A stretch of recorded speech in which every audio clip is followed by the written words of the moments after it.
Army chief general Qamar Javed Bajwa نے heavy industries Taxila کا دورہ کیا۔ ان کا کہنا ہے کہ دفاعی پیداوار میں خود انحصاری کسی بھی ملک کا خاصہ ہے، ہمیں سنگ مل عبور کرنے پر فخر ہے۔ اسلام آباد سے ہیڈ آف نیوز منتظر مہدی کی اس رپورٹ میں مزید جانتے ہیں۔ ISPR کے مطابق آرمی چیف کو ہیوی انڈسٹریز ٹیکسلا کی استعداد کار اور جاری منصوبوں پر بریفنگ دی گئی۔ آرمی چیف کو مختلف یونٹس کی ماڈرنائزیشن سے بھی متعلق آگاہ کیا گیا۔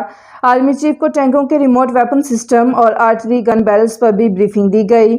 APC ٹینکوں کی اپ گریڈیشن، فوجی گاڑیوں کی پروٹیکشن کے اقدامات سے بھی آگاہ کیا گیا۔ آرمی چیف نے ریسرچ اینڈ ڈیولپمنٹ پروجیکٹ کا مشاہدہ کیا۔ ISPR کے مطابق آرمی چیف کو ٹینکوں اور آرٹلری گنز کی جدید ٹیکنالوجی پر بھی بریفنگ دی گئی۔ آرمی چیف نے HIT کی مہارت پر اطمینان کا اظہار کرتے ہوئے کہا کہ HIT کے افسران اور ورکرز جدید دفاعی پیداواری اور صنعت کے لیے کوشاں ہیں۔ HIT مسلح افواج اور قانون نافذ کرنے والے اداروں کی ضروریات پوری کر رہا ہے۔ آرمی چیف کا کہنا تھا کہ دفاعی پیداوار میں خود انحصاری کسی بھی ملک کا خاصہ ہے، ہمیں سنگ مل عبور کرنے پر فخر ہے۔